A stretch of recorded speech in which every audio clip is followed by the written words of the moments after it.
condition demandeur. D'accord?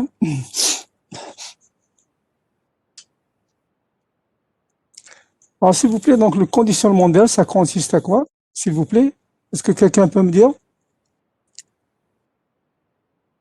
S'il vous plaît. Conditionnement d'air, c'est quoi? J'écoute. Vous m'entendez? Climatisation. Non, bon, la climatisation, conditionnement d'air, appelez-le comme vous voulez. Mais ça consiste en quoi, le conditionnement d'air ou la climatisation? C'est d'avoir des conditions précises, d'accord, dans un espace. D'accord? Alors, ces conditions précises, c'est quoi d'après vous? Ces conditions précises, c'est quoi? Normalement, c'est la température. D'accord? Donc, c'est avoir, si vous voulez, une certaine température, une certaine humidité. D'accord? Et bien sûr, donc vous avez la température, vous avez l'humidité. Donc, vous avez aussi ce qu'on appelle une certaine vitesse aussi de l'air qui circule. Vitesse de l'air. D'accord? Ensuite aussi, on peut avoir aussi donc une certaine pression. D'accord? Et une certaine, si vous voulez, comment dirais-je, pollution. D'accord? Donc, si vous voulez, la pureté de l'air, qu'on appelle la pureté de l'air. D'accord? La pureté de l'air. Donc, c'est les principaux paramètres que nous devons, si vous voulez, contrôler pour avoir une bonne, si vous voulez, comment dirais-je, condition dans un espace. Est-ce que c'est clair, s'il vous plaît? Est-ce que c'est clair?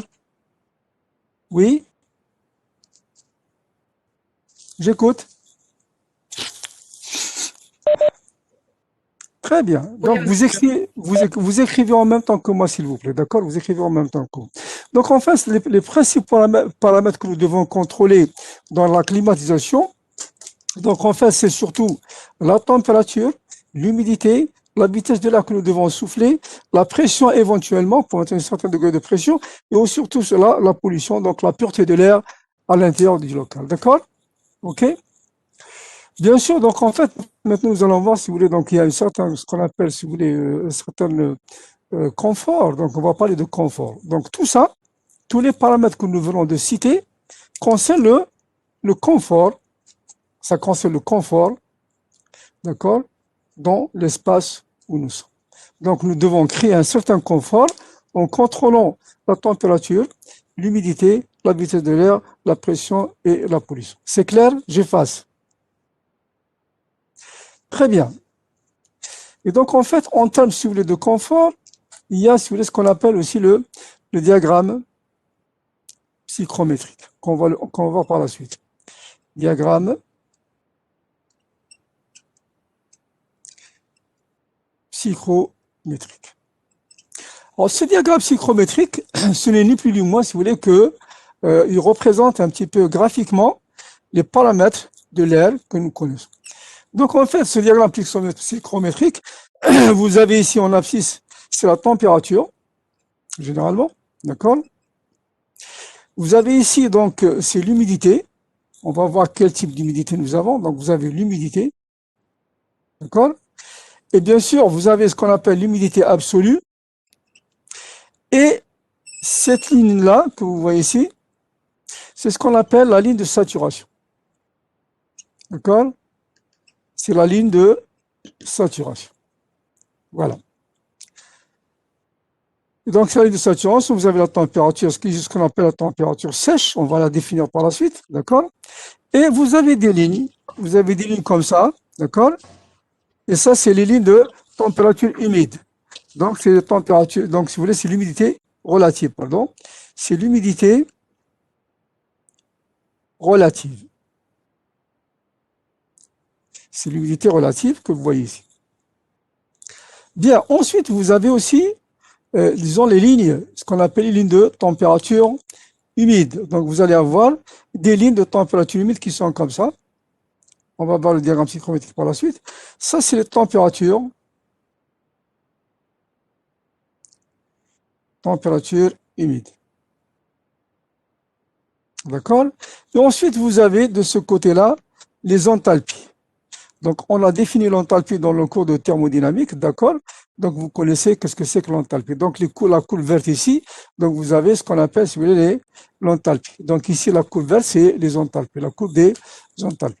Et bien sûr, ce qui va être important pour nous, c'est de définir, si vous voulez, une certaine notion de confort. Alors, le confort, d'après vous, comment on définit le confort? S'il vous plaît? Comment vous dites que je suis confortable par rapport à quoi? Allez, j'écoute. S'il vous plaît.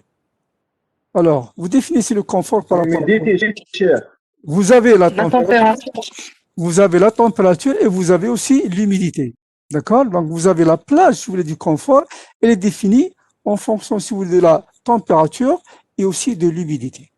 Donc, en fait, on ne peut pas dire que je suis confortable à une certaine température fixe ou bien une certaine humidité fixe. Donc, vous avez une plage. Donc, supposons par exemple que vous avez une certaine température T1 minimale, d'accord, ici, et vous avez une certaine peut-être température T2 ici, d'accord. Donc, si je fais comme ça, donc je vais avoir, si vous voulez, une certaine plage comme ça, entre humidité, bien sûr, bon, on va la définir exactement par la suite. Donc, vous allez avoir une certaine plage pour définir le confort. Donc, en fait, le confort, c'est beaucoup plus, si vous voulez, une plage, beaucoup plus que des valeurs bien précises. Donc, ça peut-être, si vous voulez, c'est la zone de confort. D'accord? Ça, c'est la zone, généralement, zone de confort. Donc, la zone de confort qui peut être ici. Donc, vous savez bien que vous avez ça varie entre une certaine plage de température, ça varie aussi entre une certaine plage d'humidité absolue, et ça varie aussi une certaine plage pour les humidités relatives. Donc, la notion de confort, ce n'est pas quelque chose, si vous voulez, qui est fixe, c'est une certaine plage où on peut être confortable ou on peut ne pas être confortable. D'accord? Alors, je vous prends un exemple très simple, hein. Vous savez très bien que lorsque vous avez, par exemple, une humidité très, très importante, même si la température est relativement basse, vous ne vous sentez pas confortable, n'est-ce pas? Par contre, si vous voulez, si vous avez peut-être une température qui est élevée et une humidité, si vous voulez, relative, qui est relativement basse, vous pouvez vous sentir à l'aise, donc confortable. D'accord? Donc, la notion de confort, c'est lié à plusieurs paramètres, et donc, c'est fonction de la température et aussi de l'humidité. Et bien sûr, comme on a vu, donc, de la pollution de l'air, de la vitesse de l'air qui est à l'intérieur de votre local où vous êtes, de l'espace, etc. Est-ce que c'est clair, s'il vous plaît? Avez-vous des questions à poser? Avez-vous des questions à poser, s'il vous plaît? J'écoute. Monsieur, Oui, monsieur, la zone de confort, ce qui est en rouge. oui, c'est ce que j'ai écrit ZC, zone de confort, c'est ce qui est en rouge, d'accord? C'est ce qui est en rouge, c'est ce qu'on appelle la zone de confort. On va la voir précisément par la suite. Quelle est la température minimale, quelle est la température maximale et quelles sont, si vous voulez, les humidités absolues relatives dans la plage de confort qui est définie. C'est bon? C'est bon, s'il vous plaît? Oui? Alors maintenant, nous avons défini la température sèche, nous avons défini la température humide, nous avons défini donc en fait l'humidité absolue et nous avons aussi parlé de l'humidité relative. On va les définir, qu'est-ce que c'est, d'accord? Ok? On va les définir. Donc, regardez s'il vous plaît.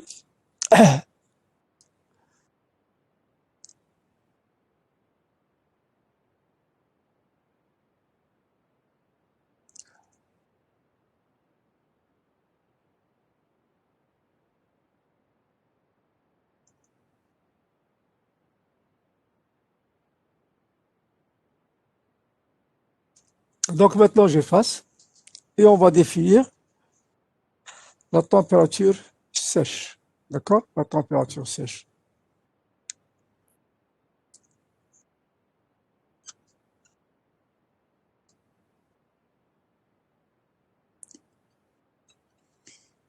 Température sèche. Alors, qu'est-ce que ça représente pour vous, la température sèche, s'il vous plaît? Qu'est-ce que c'est que la température sèche? Comment mesure-t-on la température sèche? En fait, c'est la température mesurée avec un thermomètre ordinaire.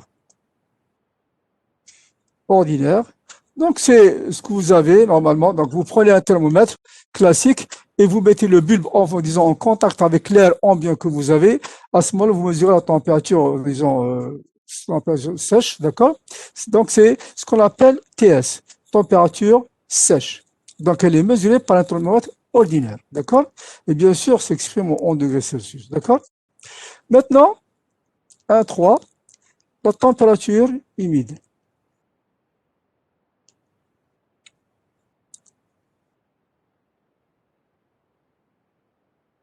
Température humide. C'est quoi la température humide, s'il vous plaît, pour vous? C'est quoi la température humide? Donc, c'est la température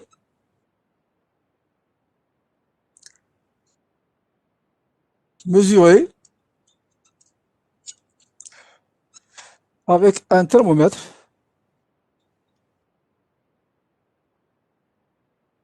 dont le bulbe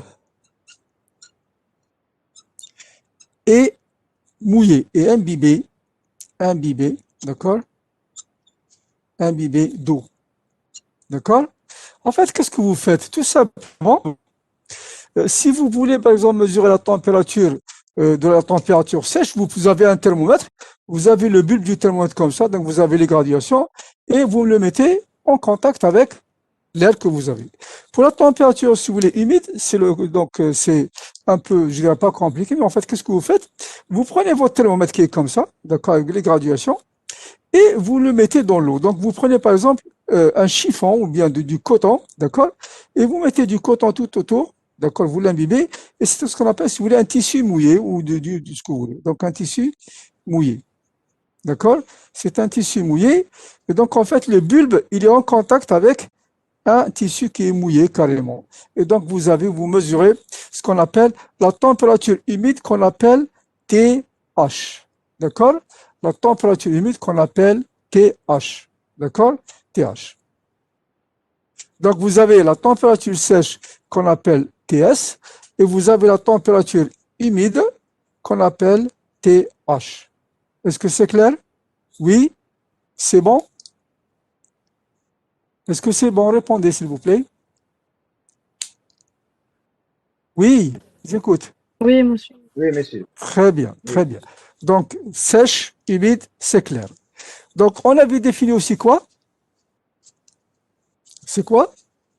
C'est l'humidité absolue. C'est l'humidité absolue.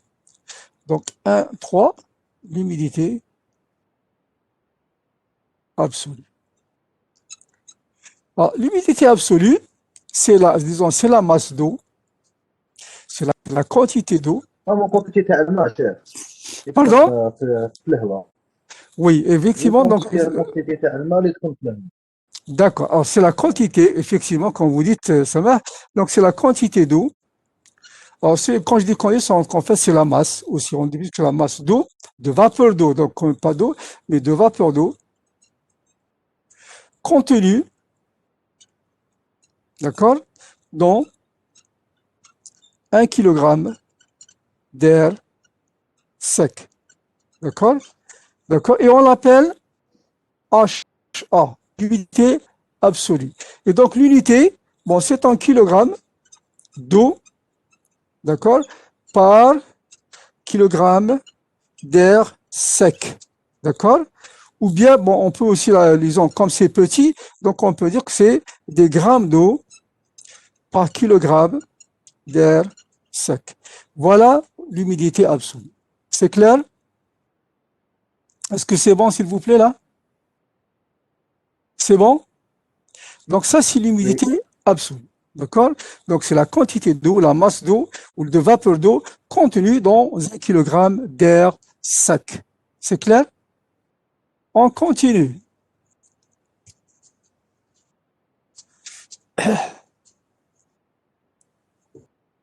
On continue. Donc vous avez aussi, donc le 1,4, l'humidité relative. Alors, qu'est-ce que ça peut être pour vous, l'humidité relative? Alors, s'il vous plaît, je vous pose juste une petite question simple. Une question simple.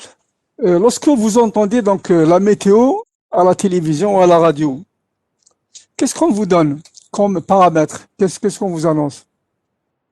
C'est la température, n'est-ce pas? C'est la température. Ensuite, qu'est-ce qu'on vous annonce? Rotoba. نجيب لك شوف تمبيراتور الهواء ولا Oui, بريسيون. oui, bien sûr, la pression, si vous voulez. ما من الهواء الشيخ؟ الهواء Oui, ثاني يقول لك شحال درجة الهواء. Moi, juste, restons dans le domaine de la clim, d'accord? Vous avez la température, la pression éventuellement, bien sûr. Et aussi, quoi, c'est alors, quel type d'humidité? Elle est exprimée en quoi? Elle est exprimée en quoi? C'est Elle est- pourcentage, monsieur. Voilà. Donc, ça, c'est toujours en degrés Celsius. Bien sûr, ça, c'est en bar. Il n'y a pas de problème. Donc, quand vous avez des bars, d'accord? Ici. Et donc, l'humidité relative, elle est en pourcent. Et cette humidité relative, on la nomme, si vous voulez, humidité HR, humidité relative. Elle est exprimée en pourcent. Donc, ce n'est pas, si vous voulez, comme l'humidité absolue, où elle est exprimée en grammes d'eau par kilogramme d'air sec. D'accord? Et en fait, la définition de l'humidité relative, qu'on note HR, d'accord, c'est la pression actuelle, d'accord, sur la pression de saturation de l'air. D'accord? Et bien sûr, multiplié par 100. C'est pour ça que vous l'avez en pourcentage. D'accord? Donc, c'est la pression actuelle multipliée par la pression de saturation. D'accord? Alors, donc, en fait, qu'est-ce qu'on va faire? Donc, en fait, pour mesurer, par exemple, si j'ose dire, l'humidité relative, vous allez, par exemple, si vous avez de l'air qui est contenu dans un récipient, donc quand vous le bouchez, donc vous avez de l'air ici, et qu'est-ce que vous allez faire? D'accord? Qu'est-ce que vous allez faire? Donc, vous avez mesuré la pression actuelle et la pression de saturation de l'air, on la connaît. Donc, c'est une donnée, elle est fonction de la température. Elle est fonction de la température. Donc, à une certaine température, vous avez une certaine pression de saturation. Donc, je mesure la pression actuelle qui règne. Je connais, par exemple, la pression de saturation à une certaine température. Je vais le ratio et je calcule tout de suite, disons, l'humidité relative que vous avez. D'accord? Qui, disons, présente dans de l'air, etc., qui est exprimé en pourcentage. Est-ce que c'est clair, s'il vous plaît? Est-ce que c'est clair? C'est bon? Très bien, on continue. Oui. Donc, maintenant, donc, l'humidité absolue, l'humidité relative, température sèche, température humide. On va passer maintenant à quoi? Donc, on a ces paramètres. Aussi, qu'est-ce que nous avons aussi là? La quoi là? 1,5. L'enthalpie. Donc, en fait, l'enthalpie, on la connaît, on l'a définie, n'est-ce pas? On l'avait définie avant. L'enthalpie, ça représente quoi? Oui? Thermodynamiquement parlant. Oui?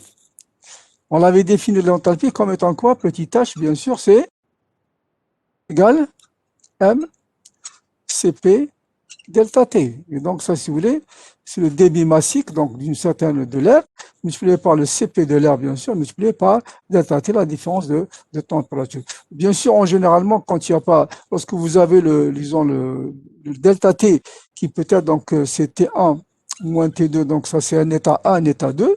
Bon, si on prend, par exemple, l'état, disons, l'état 1 ou l'état 2 qui sont, bon, je préfère mettre T2 moins T1. D'accord? Si je prends, si vous voulez, par exemple, T1 qui est égal à 0, donc initial, donc 0, qu'est-ce que je vais avoir? H égale MCP fois la température. Donc, d'une manière générale, on a toujours H qui s'écrit MCP multiplié par la température T, tout simplement, si je prends l'origine comme étant 0. D'accord? Mais si je ne prends pas 0, donc vous avez toujours entre deux points, donc vous avez MCP delta T d'une manière générale. Donc, ça, c'est l'enthalpie. Et l'unité de l'enthalpie, c'est quoi, s'il vous plaît? Bon, vous connaissez maintenant quelle unité de l'enthalpie? C'est les kilojoules par kilogramme. Donc l'unité, c'est des kilojoules par kilogramme, tout simplement. Bien. Donc, on va aussi définir maintenant la saturation. D'accord? La saturation. Alors, qu'est-ce que ça représente pour vous, la saturation, le degré de saturation? Oui? J'écoute. Alors, regardez, s'il vous plaît. Reprenez un petit peu ce qu'on avait dit. Si vous prenez un récipient là, d'accord? Bien sûr, vous le bouchez. Et donc, vous avez de l'air ici. Donc, vous avez ici. Et qu'est-ce que vous allez faire? Vous allez injecter de l'eau ou de la vapeur d'eau, de l'eau tout simplement, de l'eau. Donc, vous allez injecter. Donc, ce récipient, il est à une certaine température, par exemple, T0. D'accord? Bien. Alors, maintenant, si vous allez injecter de l'eau selon la température disons, de l'air que vous avez, ici, la contenance de l'air que vous avez, cette eau que vous allez injecter, elle va être prise par l'air. Elle va être prise par l'air, et à un certain moment, l'air ne peut plus prendre la quantité d'eau que vous injectez. Donc, qu'est-ce qu'elle fait? Cette eau, elle va se déposer, elle va se condenser. Donc, ça veut dire que l'air, il a atteint sa saturation. La saturation, c'est quoi? C'est lorsque l'air ne peut plus, si vous voulez, prendre une certaine quantité d'eau que vous allez injecter. Donc, la saturation. Donc, maintenant, si je veux changer le degré de saturation, je suis obligé de changer la température. Si j'augmente la température, à ce moment-là, l'air, il pourra prendre un peu plus, si vous voulez, d'eau que vous allez injecter. Donc, la saturation, c'est quoi? C'est lorsque l'air ne peut plus prendre disons, l'eau que vous allez injecter dans le récipient que vous avez. Donc, qu'est-ce que fait cette eau? L'eau, elle va se déposer. Donc, l'air est saturé. Lorsque l'air est saturé, la quantité d'eau que vous allez injecter supplémentaire, elle va se condenser, elle va se déposer. D'accord? Et ça veut dire que l'humidité relative à ce moment-là, d'accord? L'humidité relative, elle est égale à 100%. Lorsque l'humidité est égale à 100%, donc vous avez atteint la saturation. D'accord? Voilà. Est-ce que c'est clair, s'il vous plaît? Oui? C'est clair? S'il vous plaît? Oui, C'est écoute, clair, monsieur. très très bien. Très très bien. Donc, ça, c'est la saturation. Maintenant, on va définir aussi ce qu'on appelle, ainsi, la température du point de rosée. La température du point de rosée. D'accord? Alors, qu'est-ce que ça représente pour vous, la température du point de rosée, s'il vous plaît? Qu'est-ce que ça représente, la rosée? Parlons de la rosée. Où est la rosée? Qu'est-ce que c'est que la rosée? J'écoute. Qu'est-ce que c'est que la rosée? La rosée, où est بالعربية? Personne n'en a aucune explication? Bon, prenons le cas, je vais vous expliquer. En hiver, lorsqu'il fait très froid, le matin, qu'est-ce qui se passe? L'herbe, elle est recouverte de quoi? J'écoute. S'il vous plaît.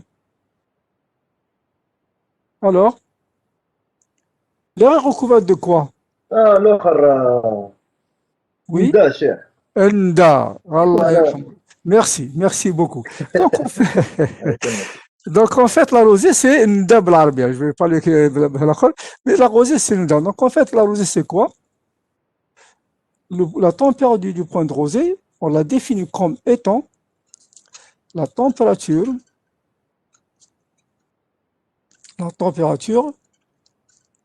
à laquelle l'eau contenue, ou la vapeur, donc c'est l'eau, donc c'est la vapeur d'eau, pardon, c'est la vapeur d'eau, d'accord, en général, c'est la vapeur d'eau contenue dans l'air commence à se condenser. Elle se dépose, se condense. D'accord? Donc, alors, maintenant, on va voir sur le diagramme psychrométrique tous ces paramètres. Donc, la température du point de rosée, c'est la température à laquelle la vapeur d'eau contenue dans l'air commence à se condenser. C'est ce qui se passe en hiver. En hiver, par exemple, lorsque vous avez des températures qui sont relativement basses, d'accord, ben, l'air il devient saturé et l'eau qui est contenue, la vapeur d'eau qui est contenue dans l'air, elle se dépose et bien sûr, elle est, disons, vous la trouvez sur le sol, sur l'air, tout ce que vous voulez. Et ça, c'est important. Ça, c'est un principe que nous allons voir par la suite. C'est un principe pour déshumidifier l'air, pour, disons, changer, disons, la quantité de l'air pour l'appauvrir en vapeur d'eau, tout simplement. D'accord? Est-ce que c'est clair, s'il vous plaît? Oui? C'est bon? Est-ce que c'est bon, s'il vous plaît? Oui, monsieur. Très bien. Oui. Très bien. Alors, voilà.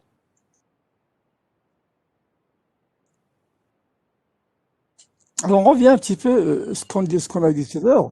Donc, tous les paramètres que nous avons vus tout à l'heure, donc tout ce que nous avons défini, on les retrouve dans le graphe du diagramme psychrométrique qu'on avait vu tout à l'heure. Donc, en fait, le diagramme psychrométrique qu'on a vu tout à l'heure, qui était une représentation de ce type, d'accord? D'accord? Donc, en fait, vous avez, ici, c'est les températures, disons les humidités absolues HA, qui sont exprimées en grammes par kilogramme d'air sec, d'accord? On les retrouve ici, d'accord? Maintenant, vous avez la température sèche qui se trouve ici, d'accord? OK? Donc, vous avez la température sèche qui est ici, et donc, en fait, elle est exprimée en degrés, donc, elle augmente dans ce sens, d'accord? Vous avez, ça, c'est la courbe de saturation, 100%, d'accord? 100% saturation. Et vous avez ensuite les lignes des humidités relatives qui sont comme ça. D'accord? Ça, c'est les lignes des humidités relatives HR qui sont exprimées en pourcents. D'accord? Ensuite, on avait dit tout à l'heure qu'on trouve ici quoi? J'écoute. Qu'est-ce qu'on trouve en plus? Les lignes des enthalpies. D'accord? Les enthalpies qui se trouvent ici. D'accord? Donc, vous avez les enthalpies H qui sont là. On les retrouve aussi vers le bas aussi. Donc, elles sont H ici. D'accord? Ensuite, on avait quoi? Les lignes de température humide. Et H. Oui, TH. Alors, on va voir, disons, dans quelles conditions, comment elles sont par rapport, si vous voulez, disons, aux enthalpies. Aux enthalpies, d'accord? Donc, principalement, voilà ce qu'on trouve, si vous voulez, dans. Bien sûr, il y a aussi, on trouve à l'intérieur aussi, disons, les masses volumiques de l'air. Donc, vous avez aussi des lignes, des masses volumiques de l'air. Vous avez son ρ, qui exprime en kilogrammes par mètre cube. Vous avez aussi, donc, ça peut être aussi, donc, ce qu'on appelle les volumes spécifiques V, qui sont exprimés en mètres cubes par kilogramme. C'est l'inverse de la masse volumique, tout simplement. D'accord? Voilà. Est-ce que c'est clair, s'il vous plaît? Est-ce que c'est clair? Oui? C'est bon? Est-ce que c'est bon? C'est bon? On continue? Oui, monsieur. Très bien, je fais. Est-ce que vous avez des questions à poser avant d'aller plus loin, s'il vous plaît? J'écoute. J'écoute. J'écoute. Alors? J'écoute. Vous n'avez pas de questions? J'écoute. Vous avez tout compris? Oui? Oui, monsieur. Très bien. On va continuer donc. Ah, maintenant, donc, on a pratiquement suivi tous les paramètres que nous devons contrôler. دقيقة واحدة, s'il vous plaît.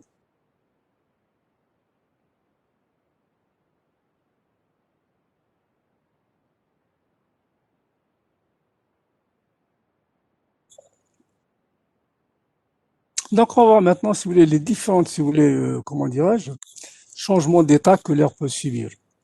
Alors, avant, si vous voulez, de rentrer dans ces détails, une installation de conditionnement d'air, qu'est-ce qu'elle contient d'après vous?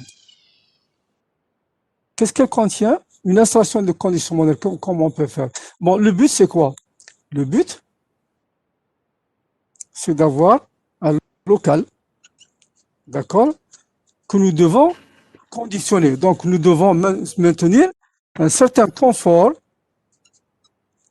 de ce local, dans ce local. D'accord? On doit avoir un certain confort dans ce local. Alors, le confort, il est maintenu comment? S'il vous plaît. Le confort est maintenu comment? En contrôlant quoi? Température sèche. Oui, et l'humidité relative et ventilée. D'accord? Donc, à peu près, c'est les principaux. Bien sûr, comme je vous ai dit, on peut aussi contrôler la vitesse de l'air qui est soufflé, disons le degré de pollution aussi, et aussi quoi, la pression qui se trouve à l'intérieur. Donc, maintenant, nous allons juste, disons, considérer uniquement la température sèche et l'humidité relative du local. Alors, d'après vous, comment je vais faire pour maintenir, par exemple, une certaine température et une certaine humidité relative? Donc, je suis obligé de contrôler l'humidité relative que vous avez ici. Alors, quelqu'un peut-il me dire comment on va faire? Quels sont les éléments ou l'installation que nous allons utiliser? Alors, dites-moi s'il vous plaît. Comment je vais faire? Je vous prends un exemple très simple. Par exemple, lorsqu'il fait froid, par exemple en hiver, lorsque vous allez vous doucher dans votre douche avec de l'eau chaude, qu'est-ce qui va se passer? Vous avez beaucoup de vapeur, n'est-ce pas? Oui ou non? Oui, Alors, pour évacuer cette vapeur qui est dans votre salle de bain, qu'est-ce que vous faites? Vous ouvrez les fenêtres. monsieur. Aéré. Vous Oui. aérez. Merci. Hadi wahda. Maintenant, lorsque vous êtes dans votre voiture aussi, dans votre voiture, lorsque vous avez de la buée sur le pare-brise, qu'est-ce que vous faites? Vous chauffez, non? Oui. Vous chauffez, donc vous faites partir cette buée que vous avez, donc si vous voulez, cette humidité, donc cette eau qui s'est condensée sur votre pare-brise.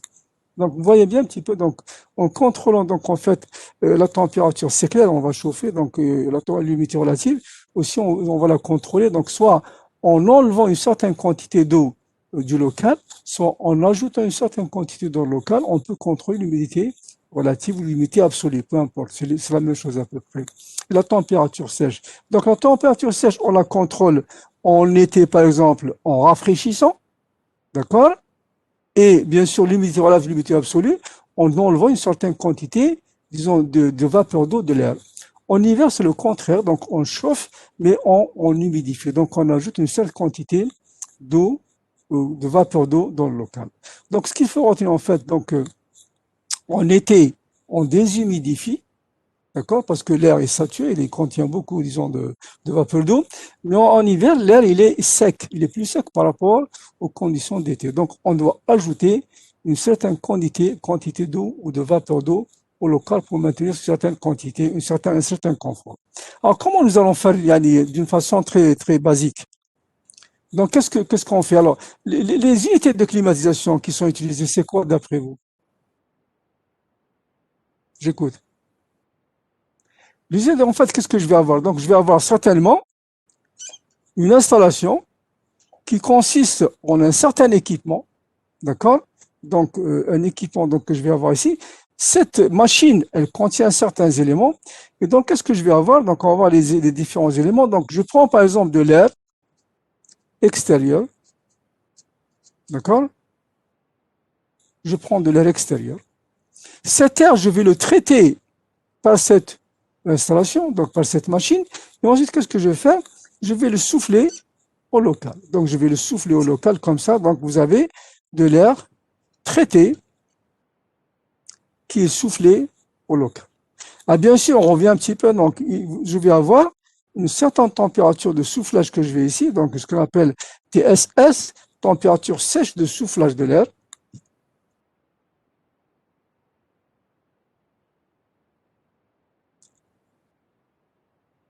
Sèche de soufflage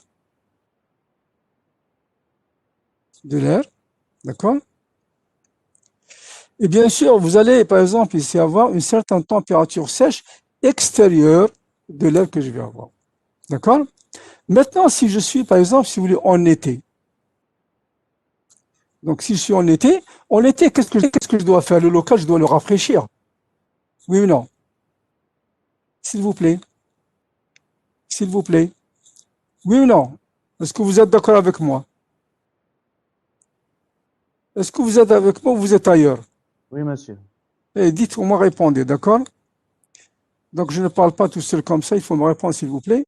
Donc, qu'est-ce que je vais faire? Si je dois rafraîchir, donc je vais avoir une certaine, si vous voulez, batterie, un échangeur de chaleur ici, et je vais rafraîchir l'air. Par exemple, supposez qu'en été, j'ai une certaine température de 30 à 34 degrés à l'extérieur, donc c'est la zone A, par exemple, climatique au niveau d'Alger, d'accord? Et si je dois, par exemple, maintenir, si vous voulez, une certaine température sèche de 24 degrés ici dans le local, bien sûr, et éventuellement, je dois maintenir, si vous voulez, une certaine humidité relative de 50%. D'accord? Donc, vous avez ici donc l'humidité, donc la température sèche de l'air été, elle est de 34 degrés, l'air extérieur.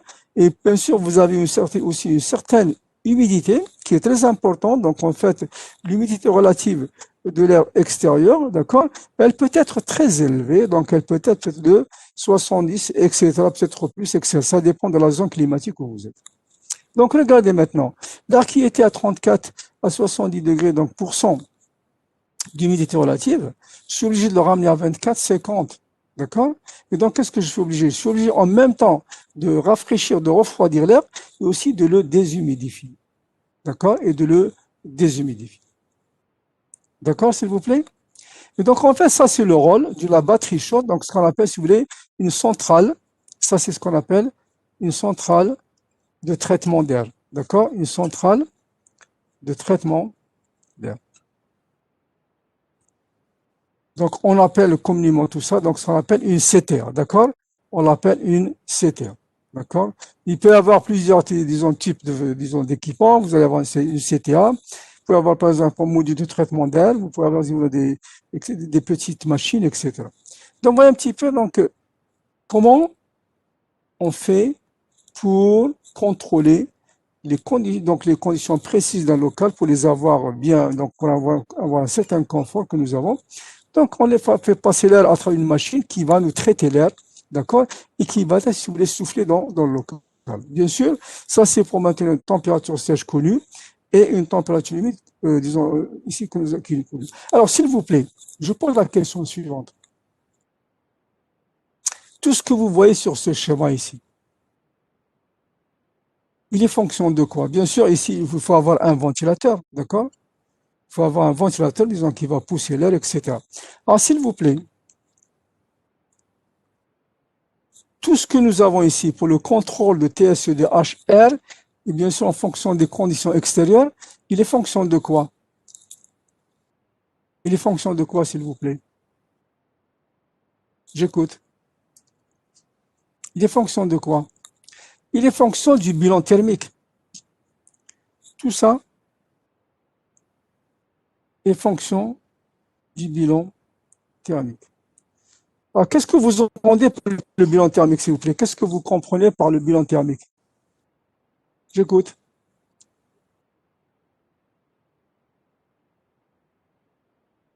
Qu'est-ce que vous comprenez par le bilan thermique, s'il vous plaît? J'écoute, même si c'est faux, dites-le, même s'il faut Hadrobak. J'écoute. J'écoute.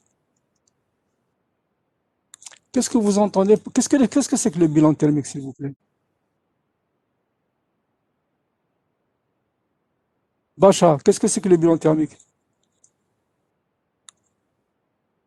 Bacha, qu'est-ce que c'est que le bilan thermique, s'il vous plaît? Le soutien de cas température d'évaporisation, compression. J'ai dit, le bilan thermique. Qu'est-ce que c'est qu'un bilan thermique? Des déperditions. Oui, exact. Alors, les déperditions, Là, c'est... mais les perceptions de chaleur. Voilà, donc en fait, vous avez les déperditions, c'est quelle saison? Les déperditions, c'est quelle En saison, hiver. s'il vous plaît? En hiver. Et en été? En hiver. Et en été, qu'est-ce que nous avons? Par rapport au local, bien sûr, par rapport au local. Et en été, c'est les apports. Consommation. C'est les apports.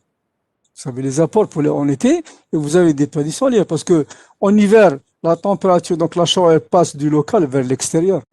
Et en été, c'est le contraire. Disons, la chaleur, elle passe de l'extérieur vers l'intérieur. Donc, il y a un apport en été et des dépollutions en hiver. Donc, tout dépend de votre bilan thermique. Donc, en fait, tous les paramètres que vous avez, donc ici, la température sèche, vous devez aussi avoir un certain débit d'air que vous devez, si vous voulez, souffler, donc la masse d'air que vous devez souffler, et tous ces paramètres, la température de soufflage, donc pour maintenir certaines conditions ici, etc., et fonction de quoi? De votre bilan thermique. On verra par la suite comment procéder.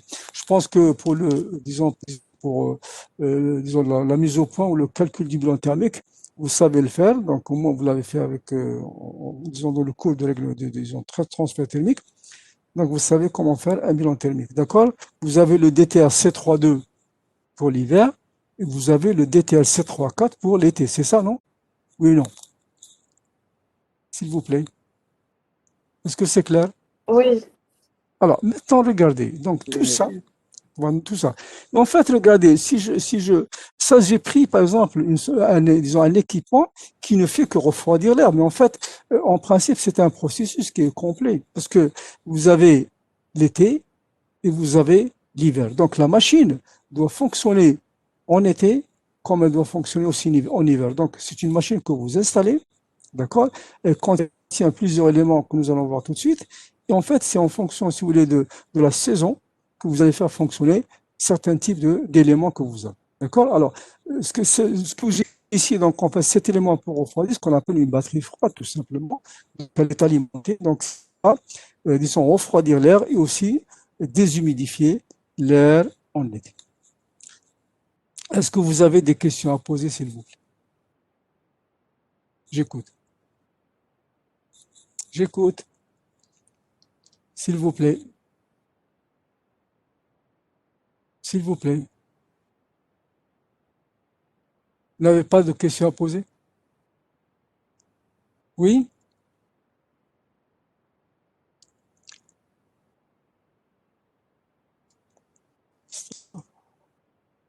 Alors, vous voyez un petit peu, donc, Monsieur, oui, j'écoute.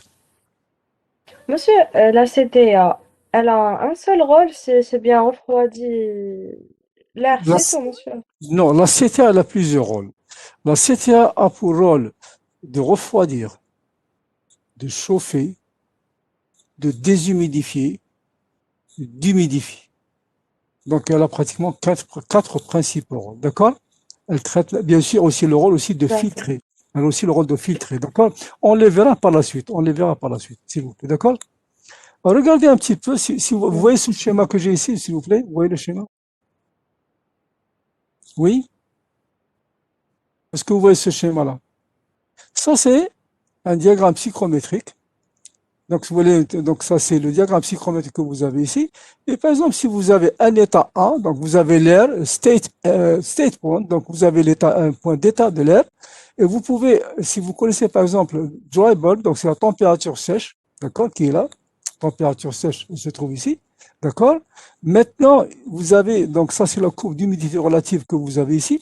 Donc, connaissant la température sèche, connaissant la température humide, le degré d'humidité, pardon, vous avez disons, le point qui se trouve ici. À partir de là, vous pouvez connaître l'humidité absolue, d'accord? Vous pouvez connaître sa température humide qui est là. Vous pouvez connaître, disons, son enthalpie qui est là. Et vous pouvez aussi connaître la température du point de rosée, ce qu'on appelle en anglais dew point. OK? That's right? Vous avez dew point, donc en fait, c'est la température du point de rosée. C'est la température à partir de laquelle l'eau commence à se condenser, tout simplement. C'est clair? Oui ou non? Est-ce que c'est clair? S'il vous plaît, j'efface et on continue. Et donc, en fait, s'il vous plaît, une installation donc en fait de conditionnement d'air, c'est un tout. Donc, qu'est-ce que vous pouvez avoir? Je vais la dessiner pour vous, comme ça, vous allez avoir une idée, d'accord? Une installation d'air, une CTA, donc je vais appeler peut-être une CTA, donc une centrale de traitement d'air. Donc, vous pouvez par exemple avoir de l'air ici, donc extérieur, qui va rentrer. Bon, je prends un système simple pour le moment, donc air extérieur. D'accord? Qui est là. D'accord? Donc, il va rentrer. En fait, la première des choses, comme l'air il est pollué, qu'est-ce que je vais faire? Je vais éventuellement le filtrer. Donc, vous avez un filtre déjà à l'entrée. D'accord? OK? Bien sûr, cet air qui est là, en été, éventuellement, il a besoin d'être refroidi. Donc, qu'est-ce que je vais faire? Je vais utiliser une batterie froide. D'accord? Je vais utiliser une batterie froide pour refroidir, donc que je note avec un signe moins comme ça. Donc, ça, c'est une batterie froide, tout simplement. D'accord? Maintenant, je peux aussi avoir éventuellement une batterie chaude pour chauffer l'air. D'accord? Donc, j'ai une batterie chaude qui se trouve ici. Bien, donc, disons que je vais avoir une batterie chaude qui se trouve ici. D'accord? Bien sûr, en hiver, comme l'air, il est pauvre en eau, je suis obligé d'avoir quoi? Éventuellement, un humidificateur. D'accord? Il va y avoir un humidificateur. Éventuellement, j'ai ce qu'on appelle un séparateur de gouttes qui peut se trouver ici. D'accord? Donc ça, c'est un séparateur de gouttes. On va voir quel est son rôle. D'accord? De gouttes d'eau, bien sûr. Ça, c'est un humidificateur.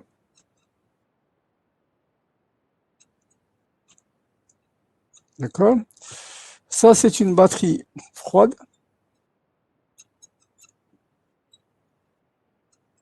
Ça, c'est une batterie chaude. D'accord? Et bien sûr,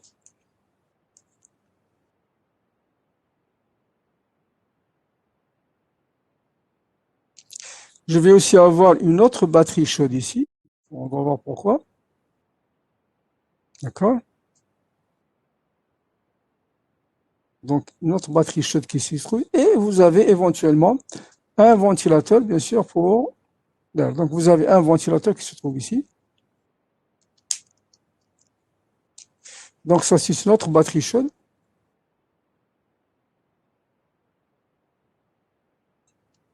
Et ça, c'est le ventilateur. Pour donner le mouvement à l'air, c'est tout à fait normal. D'accord? Et bien sûr, au niveau de la batterie froide, en général, qu'est-ce qu'on trouve? On trouve ce qu'on appelle un bac de récupération de condensat. Donc, vous allez avoir un bac de récupération de condensat. Donc, pour récupérer, on fait l'eau qui s'est condensée au niveau de la batterie froide. Donc, c'est un bac de récupération de condensat ici. D'accord?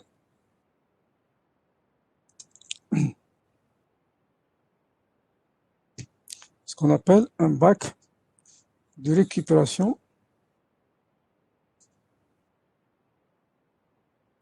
des condensats. Le condensat, c'est quoi?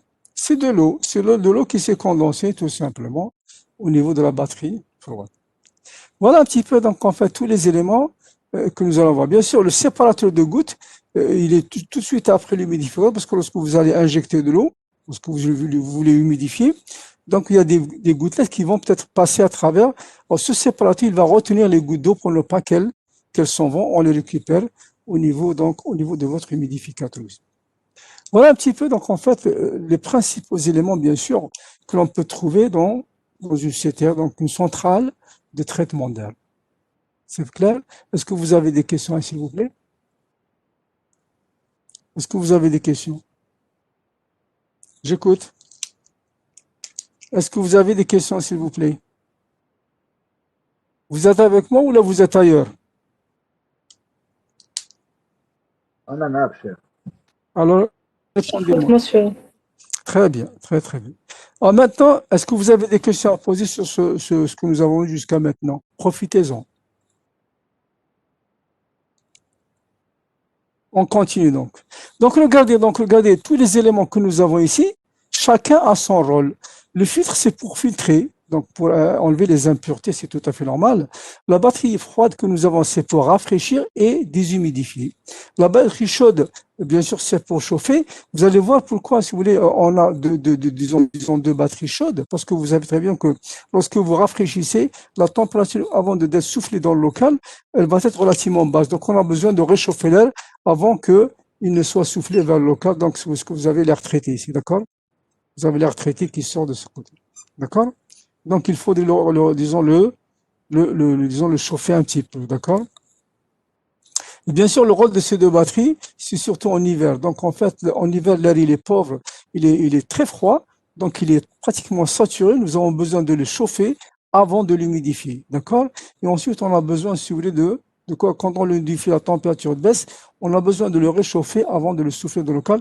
On va voir toutes les étapes et les différents traitements que peut subir l'air, que ce soit en hiver ou bien en été. C'est clair? Donc, d'après ce que nous avons, là, il peut être refroidi, déshumidifié, il peut être, si vous voulez, chauffé, ensuite humidifié, ensuite réchauffé, etc. Voilà. On efface.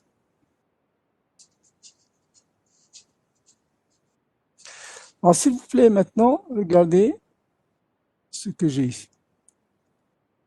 Donc, on va commencer d'une manière générale. Donc, on va définir aussi certains paramètres qui sont très importants pour nous. D'accord? Etc. Donc, regardez, donc, vous voyez bien que lorsque lorsque vous êtes dans un local, donc on peut avoir des mélanges d'air. D'accord? Donc, je peux avoir, par exemple, si vous voulez, un mélange d'air. Donc, vous mettez un set, mélange d'air. D'accord? Mélange d'air, bien sûr, bon, je peux mettre un S, d'accord, mais c'est pour mélange des airs, etc. Donc, regardez, s'il vous plaît. Si j'ai, par exemple, un certain R, donc il est à l'état, je dirais 1, d'accord? Donc, de l'air qui se trouve à l'état 1, pardon. D'accord? Alors, cet état, il peut être, si vous voulez, matérialisé par quoi? Par le débit d'air MA, d'accord? Il y a aussi, donc, si vous voulez, matérialisé par quoi? Par l'enthalpie H1, d'accord? Ça, c'est le débit d'air, d'accord? Débit massique, s'il vous plaît, d'accord? Débit massique d'air, c'est quoi? C'est des kilogrammes par seconde. C'est des kilogrammes par seconde, d'accord? Donc, l'enthalpie, c'est quoi l'enthalpie, s'il vous plaît? C'est quoi l'enthalpie? J'écoute. C'est quoi l'enthalpie? C'est la masse fois CP fois différence température. D'accord, Malish, ça c'est l'équation. Mais en fait, c'est quoi? C'est la quantité d'énergie, c'est la quantité de chaleur qui est emmagasinée par l'air, qui se trouve dans l'air, d'accord? Est-ce que c'est clair? L'enthalpie, c'est la quantité de chaleur, parce que c'est des kilojoules, c'est une énergie, qui est emmagasinée dans un kilogramme d'air ou dans X kilogrammes d'air, peu importe, d'accord? Maintenant, cet air aussi, il peut être aussi donc matérialisé par son humidité, quoi? HA, c'est quoi, s'il vous plaît? HA, c'est quoi? Vous avez oublié tout de suite. Humidité absolue. Voilà. Et elle est exprimée en quoi? En kilogrammes d'eau, d'accord? Par kilogramme Kilogramme d'air d'air sec. Merci, merci. sec. D'accord? Voilà. Donc voilà, disons que pour le moment, c'est les principaux paramètres qui m'intéressent. D'accord? OK? Maintenant, donc vous avez l'air qui est, disons, à ces conditions, dans ces conditions. D'accord? Voilà. Et bien sûr, supposons que vous avez un autre R à l'état 2, d'accord? Donc, il est à l'état 2.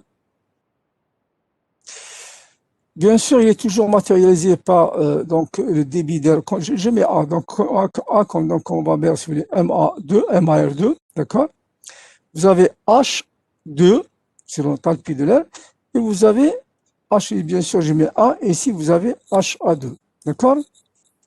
C'est clair? Donc, vous avez tout ça. Maintenant, s'ils vont se mélanger, le résultat, ça va être quoi? Ça va être un état 3, d'accord? Ça va être un état 3. Et bien sûr, cet état 3, c'est quoi? Il va être matérialisé par un certain débit de MA3 qui est égal à quoi? Tout à fait normal. Donc, il n'y a rien, c'est concentration de masse.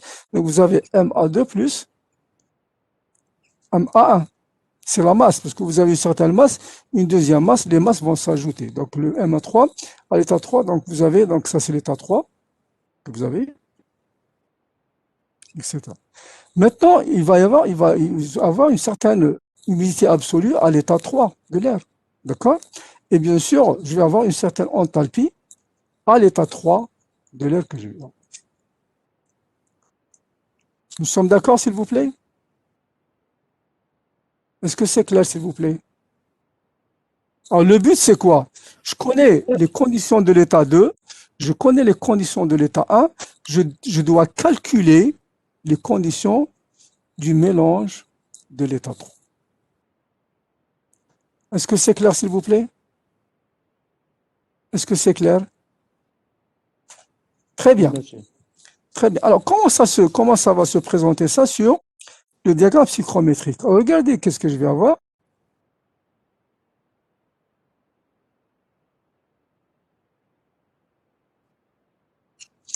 Sur le diagramme psychrométrique, on sait maintenant que ça, c'est les HA, tels que vous les voyez ici, s'il vous plaît. Regardez ici un petit peu, d'accord? Ouais, donc ça, c'est les HA. Donc ça, c'est les humidités absolues, d'accord? OK? C'est clair? Maintenant, ici, qu'est-ce que je vais avoir? Donc, je vais avoir ici donc, la température. Donc, j'ai oublié ici, donc il faut quand même mettre une certaine température sèche S1, une certaine température sèche S2, et bien sûr, je vais avoir, comme on a dit, donc c'est MA3, H3, HA3 et TS3. Alors, ça, c'est pourquoi je mets TS, c'est pour dire que c'est la température sèche. Donc, en fait, ça, c'est la courbe de saturation que nous avons ici, du diagramme psychrométrique. Donc, regardez, s'il vous plaît. Donc, je vais prendre, par exemple, l'air qui se trouve à l'état 1. On a dit que l'état 1, c'est une température TS1. OK? J'ai une certaine humidité absolue HA1. D'accord? Maintenant, j'ai par exemple de l'air à l'état 2. Qui est là. J'ai une certaine température TS2. Que je vais avoir ici. J'ai maintenant une certaine, bien sûr, ça correspond à ça. D'accord? Je vais avoir une certaine température, humidité absolue, pardon, HA2, de l'air à l'état 2. Et bien sûr, le résultat, il va être, le point 3, il va être sur la droite qui joint le point 1 et le point 2. Donc, l'état 3, il peut se trouver n'importe où en fonction des conditions de chaque air que vous avez. Donc, l'état 3, il va être ici. Donc, je vais avoir TS3 et je vais avoir HA3. D'accord? Et donc, en fait, voilà comment que ça se passe. Les deux vont se mélanger pour donner l'état 3 que vous avez. Alors maintenant, le but pour moi, c'est de calculer le HA3 éventuellement, donc qui est la règle qui va conditionner. Et donc en fait, les conditions, en fonction de l'état 1 et l'état 2, comment trouver les conditions de l'état 3. D'accord? C'est clair? Est-ce que c'est clair? Vous avez pris les schémas, s'il vous plaît? Est-ce que vous avez pris les schémas? Monsieur, j'ai pas compris. Qu'est-ce que vous n'avez pas compris, Bakir? Le schéma. Le schéma, regardez. Ça, c'est le schéma, disons, physique. Donc, vous avez, par exemple, de l'air qui se trouve à l'état 1, avec les conditions, un certain débit M1 de l'air, à une certaine température sèche A, une enthalpie H1 et une humidité absolue H1. D'accord? Vous avez un autre air, MA2, un certain débit d'air, une certaine enthalpie H2, une certaine humidité absolue H2, une certaine température S2. Ces deux airs, ils vont se mélanger pour avoir l'état 3. Ils vont se mélanger pour avoir l'état 3. L'état 3, il est matérialisé par quoi? Par le débit d'air MA3, H3, HA3 et SA3. C'est le but, c'est de calculer les conditions du mélange en fonction des conditions de l'air à l'état 1 et des conditions de l'air à l'état 2. Cela se traduit sur le diagramme psychrométrique de la façon suivante. Regardez. Alors, si j'ai, par exemple, l'air à l'état 1, je connais sa température sèche. Donc, la température, je l'ai ici. Hop, j'ai ici. Donc, je connais la température absolue et je matérialise le point ici. D'accord? Donc, unité absolue comme ça, une température sèche. Disons, l'intersection de ces deux droites va me donner l'état de l'air à le point sur le diagramme psychrométrique. La même chose pour l'état de l'état 2. Donc, je mets TS2, je mets HA2 et j'ai le point 2 tout simplement qui se trouve ici. Maintenant, l'état 3, l'air à l'état 3, il va se trouver entre les deux points 1 et 2, d'accord? Que je matérialise ici directement. Donc, il va avoir une certaine température TS3 et HA3. On va voir comment calculer TS3 et HA3 d'une manière générale. Est-ce que c'est clair maintenant, Bakir? Et ou l'ensemble des collègues? Est-ce que c'est clair, s'il vous plaît? S'il vous plaît. Oui, Très bien. Alors, regardez un petit peu. Je peux effacer? Je peux effacer? Je peux effacer? Donc, j'efface.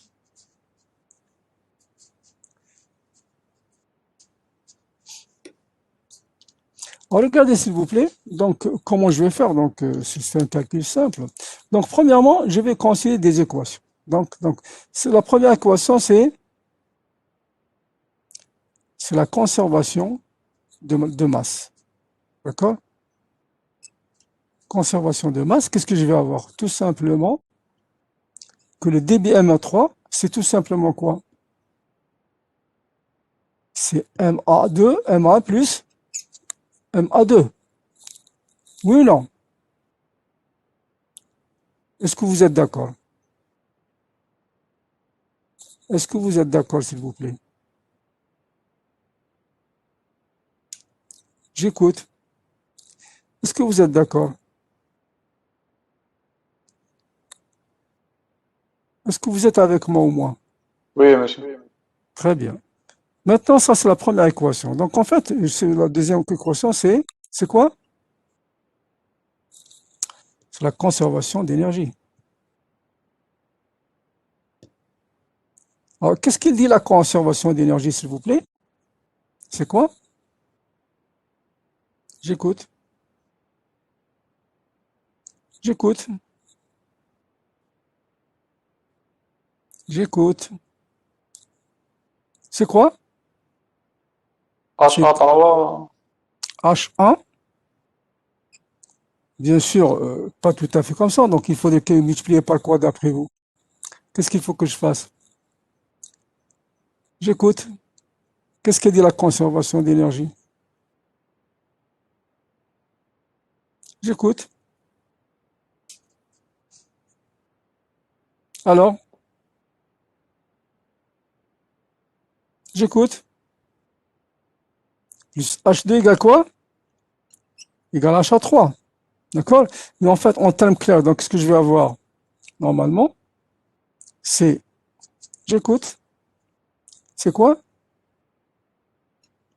C'est MA1, H1. Je peux l'écrire aussi. Donc, MA2, H2, c'est égal à quoi? MA3 multiplié par H3. D'accord? Je peux aussi écrire donc en fait une autre équation. C'est quoi? C'est MA1, quoi? HA1 plus MA2, HA2. C'est égal à quoi? J'écoute. MA3, HA3. D'accord? Donc ça, si vous voulez, vous avez l'équation 1. Bien sûr, ça, si vous voulez, d'une manière générale. Et bien sûr, donc, j'ai l'équation 2 peut-être ici. Et j'ai l'équation 3 qui se trouve ici. D'accord? Très bien. Alors, regardez, si je considère l'équation 1 et l'équation 3, et même l'équation 2. Donc, on va considérer maintenant, s'il vous plaît, donc l'équation 1, d'accord? On va considérer l'équation 1 et l'équation 3, d'accord? Qui sont ici. Qu'est-ce que je peux faire? Alors, le but, c'est quoi, s'il vous plaît? Le but, pour moi, c'est de calculer H à 3. Donc le but, c'est de calculer H à 3 en fonction des éléments que j'ai ici. N'est-ce pas? Alors, j'écoute. Alors, qu'est-ce que je vais faire? Ici, j'ai M à 3 égale M à 1 plus M à 2. Donc, je vais prendre le M à 3 et je vais le remplacer ici. Nous sommes d'accord? Alors, j'efface ici.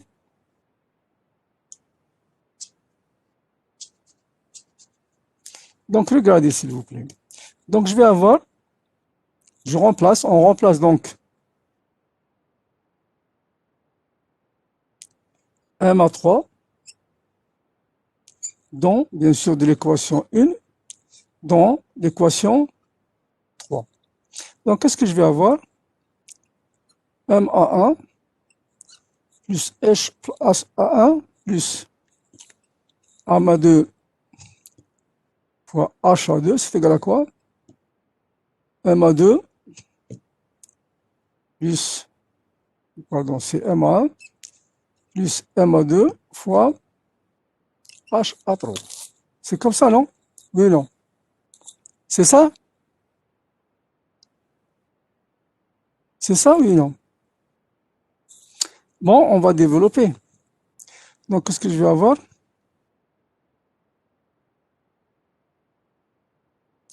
M à 1, ça c'est multiplié, pardon. Donc, ça c'est multiplié, d'accord? Donc, c'est M à 1 fois. Donc, je vais avoir H à 1 plus M à 2 H à 2, c'est égal à quoi? M à 1 fois H à 3, d'accord? Plus M à 2 H à 3, d'accord? C'est ça? Très bien. Donc, je vais regrouper. Donc, les MA, je les retrouve ici, d'accord? Donc, je vais avoir M à 1 en facteur. H à 1, celui-ci va de l'autre côté, donc il va devenir moins H à 3. Donc, le M à 2 se trouve ici, donc je le garde. M à 2 facteur de H à 3, le M à 2 va passer de ce côté, donc ça va être moins H à 2. C'est ça, non? Et donc, qu'est-ce que je vais avoir? H à 1 moins H à 3 sur H à 3 moins H à 1, c'est égal à quoi? M à 2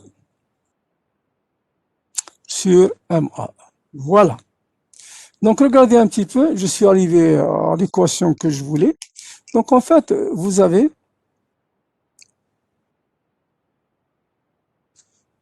cette équation qui se trouve ici.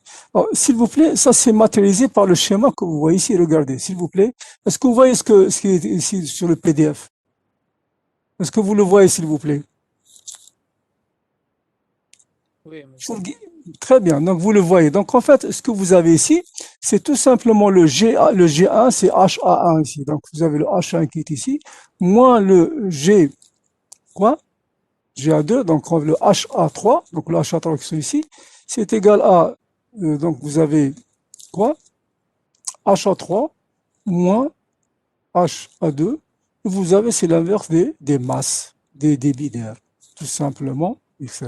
Donc ça, c'est une équation importante qu'il ne faut pas perdre de vue, s'il vous plaît, d'accord? Donc regardez, s'il vous plaît. Regardez, s'il vous plaît. Regardez, je vais prendre juste un exemple très simple, d'accord?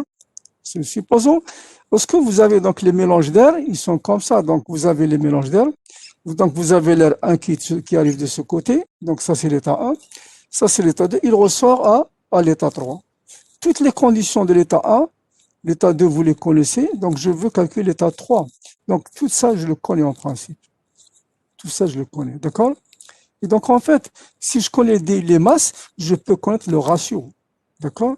Je peux connaître le ratio que vous avez. S'il vous plaît, regardez un petit peu ce qu'il faut retenir. Regardez le schéma que vous avez ici.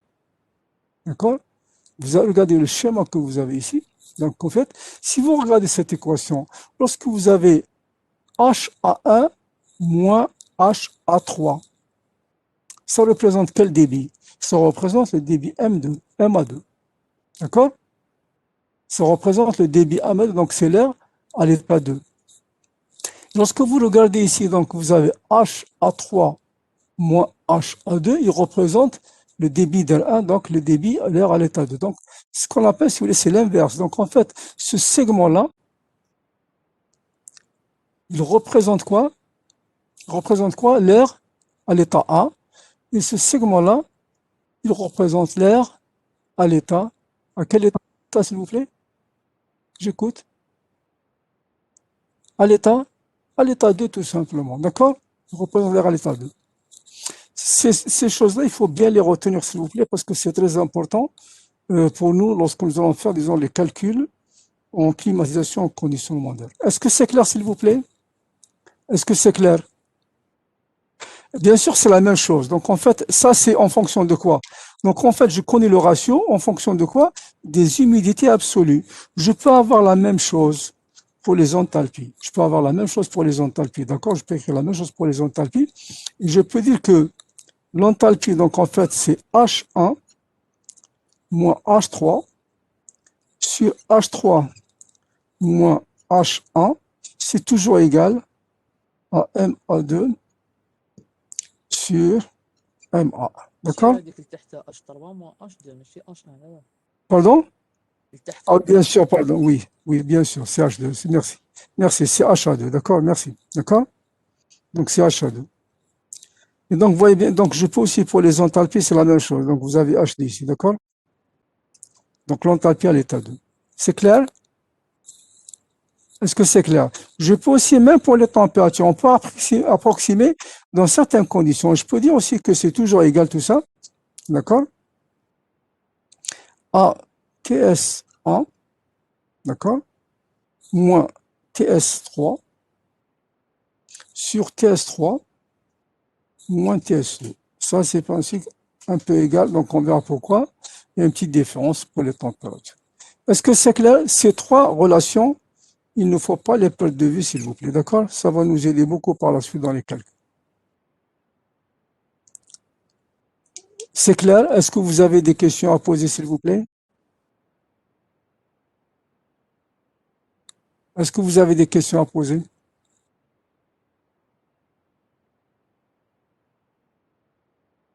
Oui ou non? Pas de questions? On peut continuer? Est-ce qu'on peut continuer, s'il vous plaît? Dites-moi. Oui, monsieur.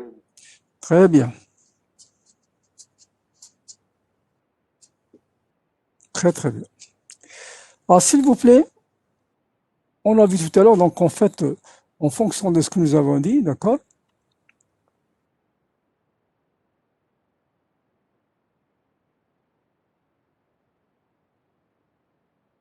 Bon, ça, c'est des exemples, peu importe.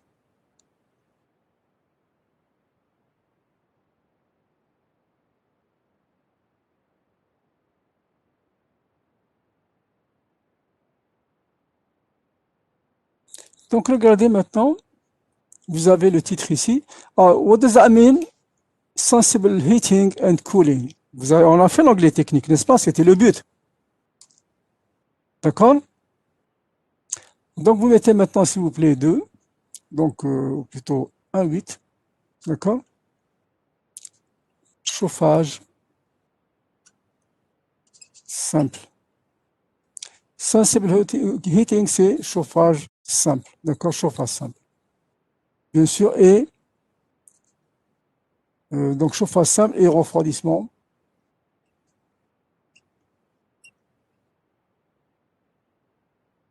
Simple. D'accord? Alors, qu'est-ce que ça veut dire refroidissement simple et chauffage simple? Donc, en fait, soit on refroidit l'air, soit quand on le réchauffe tout simplement, sans déshumidification et sans humidification. Donc, on va commencer par le 181. D'accord?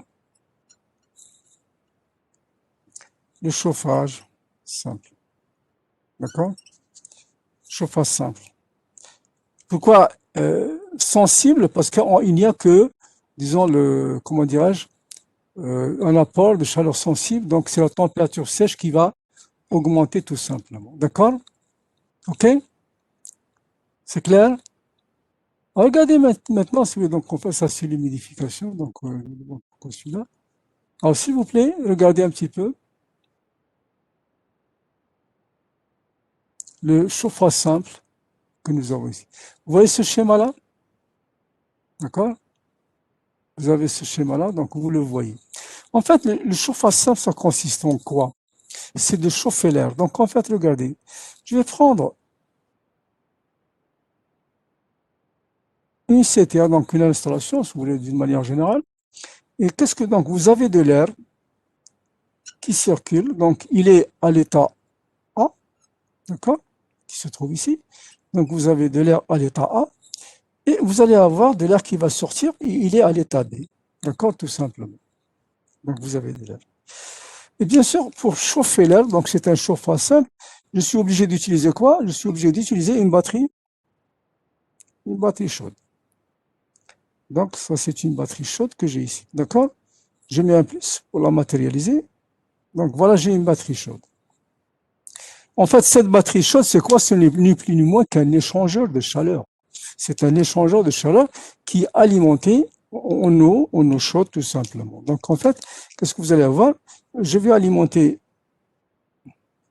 cette batterie, donc en eau chaude, que vous avez ici.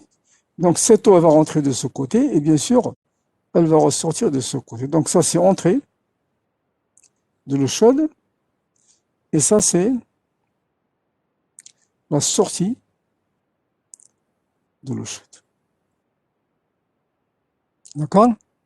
Bon, on verra par la suite toute la régulation que c'est. Donc, en fait, ça, c'est un échangeur. C'est un échangeur comme un radiateur de voiture, tout simplement. Donc, il rentre à l'état A, il ressort à l'état B. Alors, comment ça va se matérialiser sur le diagramme psychrométrique? Et donc, en fait, sur le diagramme psychrométrique, je vais avoir la représentation suivante. Donc, je prends mon diagramme psychrométrique qui se trouve ici. D'accord? J'ai toujours ma courbe de saturation qui est ici. Alors, j'ai l'air qui se trouve à l'état A. Donc, il a une certaine température sèche, TSA. D'accord? Comme c'est un chauffage simple, donc la température va évoluer vers un état B, donc que je vais avoir, donc ce sera la température TSB, et ça va partir horizontalement. D'accord? Donc, je vais avoir l'état B. Ici, qu'est-ce que je vais avoir? HAA et HAB qui sont les mêmes, parce que c'est une horizontale. D'accord? Voilà qu'est-ce que je vais avoir. Donc, voyez bien maintenant que un chauffage simple, comment il se fait pratiquement? C'est en utilisant une batterie chaude, en utilisant par exemple, si vous voulez, je dirais une batterie chaude à eau, ou bien une résistance électrique tout simplement, peu importe, disons, ce que vous installez ici. Est-ce que c'est clair, s'il vous plaît? Maintenant, réellement, donc, en fait, l'évolution de l'air sur le diagramme psychrométrique, lorsque vous avez de l'air à l'état A, à une certaine température TSA, une certaine unité absolue HA, d'accord? Donc, je vais mettre ici l'état A. Donc, il va avoir une certaine température TSA et une certaine humidité absolue HAA. L'air, donc à l'état B, il va avoir une certaine température sèche TSB, d'accord? Et bien sûr, une certaine humidité absolue HAB. Et bien sûr, je vais avoir aussi l'enthalpie HB, d'accord? Et aussi, qu'est-ce que je vais avoir? L'enthalpie HA. Je vais avoir aussi l'humidité relative HRA. Et je vais avoir l'humidité relative HRB.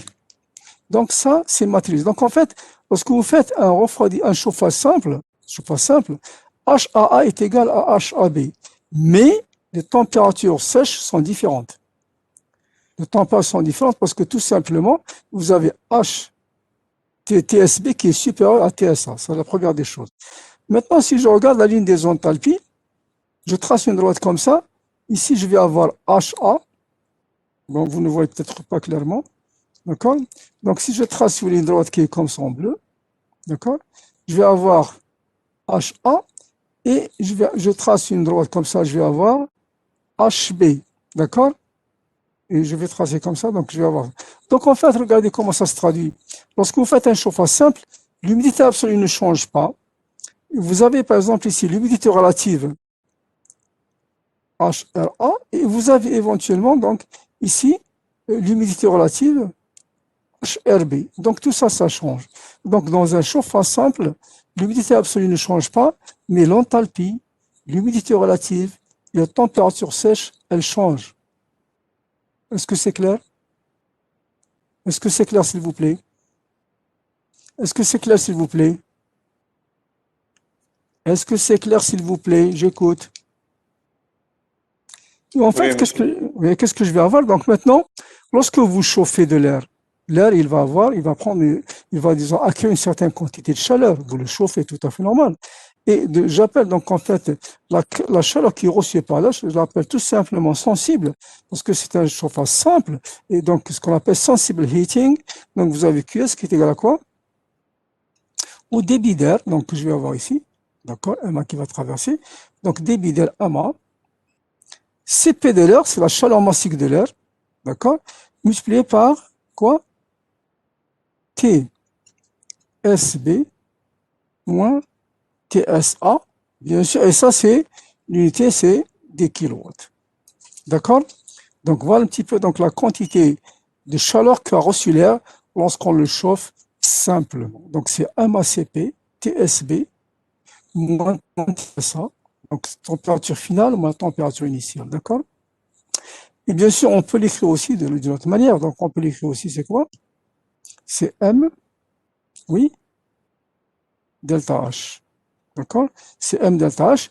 MA, bien sûr, delta H, c'est égal à MA fois HB moins HA, c'est toujours des kilowatts. Donc, en fait, c'est la différence des enthalpies, d'accord, entre le point A et le point B initial, tout simplement, que nous avons.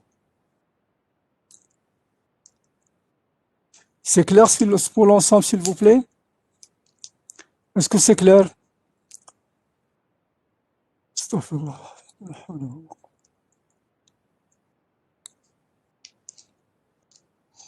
Est-ce que c'est clair, s'il vous plaît? Répondez-moi. Répondez-moi, s'il vous plaît. Oui, c'est clair, monsieur. Alors, s'il vous plaît, ne partez pas, je vais prendre la liste des présents. D'accord? Donc, Bendali, vous êtes présent, Bendali? Bendali, Oui, monsieur, présent.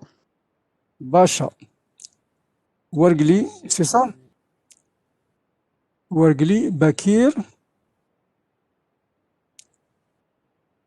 Hasbellawi,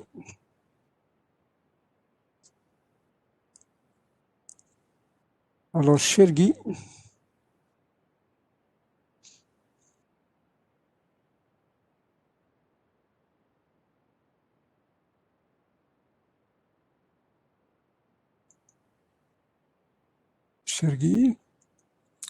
Chérifi, vous êtes là, Chérifi? Oui? Oui, monsieur. Je compte Dounia, le nom, c'est quoi? Dounia, quel est votre nom? Dounia. Dounia, quel est votre nom? Allô? Absente. Touati, vous êtes présent, Touati? Touati?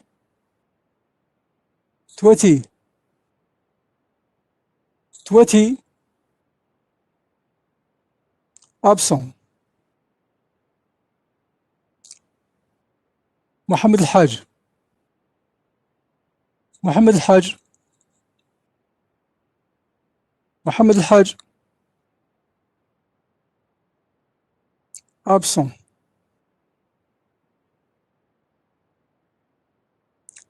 Nassim, Samah. Samah. Oui, monsieur. Bon, Oui. Allô. très bien, je vous ai entendu, merci. Lapsi. Lapsi, vous êtes là? Lapsi. Lapsi.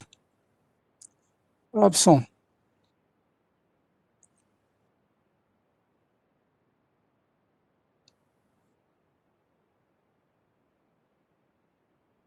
Touette, vous êtes là, Touette? Touette? Oui, Très bien. oui, monsieur. Bon. Merci. Donc, j'ai pris le rôle. On continue, d'accord? ميسيو راه كتب لك شكون؟ راه كتب لك رشيد لابسي قال لك ما عنديش ميكرو جو بونس Pardon? لابسي واش بلابسي؟ شكون لابسي؟ Vous êtes là, لابسي؟ ما عندوش ميكرو جو بونس ولا Bah, il faut écouter. Il faut qu'il ait son micro comme tout le monde. Et d'accord, là-dedans.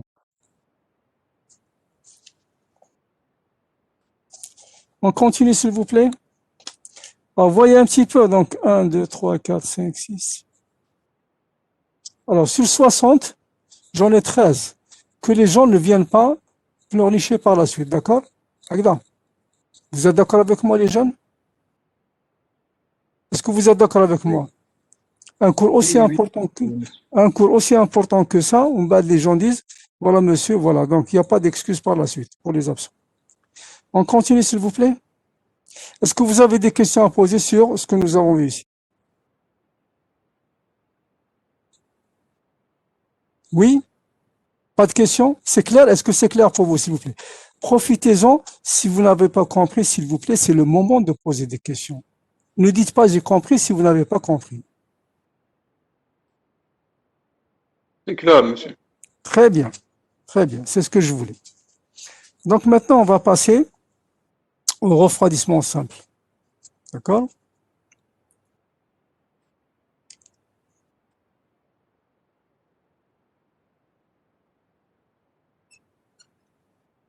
ميسيو ريبوندي لك تواتي قال لك في الشاط هنايا بس خلي بريزون Non? Ah, écoutez, moi je n'ai pas Ouais, entendu, il m'a dit. moi je n'ai pas entendu هو savoir. كتبها هنا في الشاط كتبها هنا في Ah, d'accord, Oui, ok, bah. في chat, ok. Voilà, Mahdi, Touati, ok. Problème de connexion. Bah, il faut, bon, et regardez, quand même, lorsque vous êtes, je m'excuse, hein, je fais une remarque globale. Lorsque vous êtes en cours, essayez d'avoir tout ce dont vous avez besoin. Et un micro et un microphone au moins pour qu'on puisse communiquer.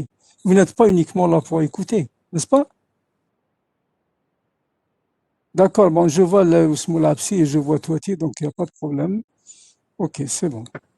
On continue, s'il vous plaît. Donc, refroidissement simple, c'est la même chose que tout à l'heure. Donc, en fait, je vais avoir toujours un élément, donc je vais avoir toujours l'air qui va passer, donc il va être à l'état A, d'accord? Toujours un certain débit d'air qui est là, d'accord? Une certaine température CHTSA, HA, et je vais avoir bien sûr sous les HA, bien sûr, et tout ce que donc vous allez avoir aussi HRA, l'humidité relative, d'accord? Ensuite, vous allez avoir l'état B, donc je vais toujours, si le débit ne change pas, donc je vais toujours avoir le même A, donc je vais avoir TSB, HB, l'enthalpie, l'humidité absolue au point B, et l'humidité relative au point. D'accord? Très bien. Et donc, en fait, cette fois-ci, pour refroidir, qu'est-ce que je vais utiliser? Tout à l'heure, j'ai utilisé une batterie chaude, n'est-ce pas? Oui ou non? J'utilise une batterie chaude. Maintenant, qu'est-ce que j'utilise? Vous voyez le schéma ici, s'il vous plaît, donc hydraulique. D'accord? Donc, qu'est-ce que vous avez? Une batterie? J'écoute. Une batterie froide. Je vais avoir une batterie froide qui se trouve ici. D'accord? Okay. Donc, ça, c'est une batterie froide. Bien sûr, cette batterie froide, je vais l'alimenter en quoi? En eau glacée. Donc, entrée eau froide.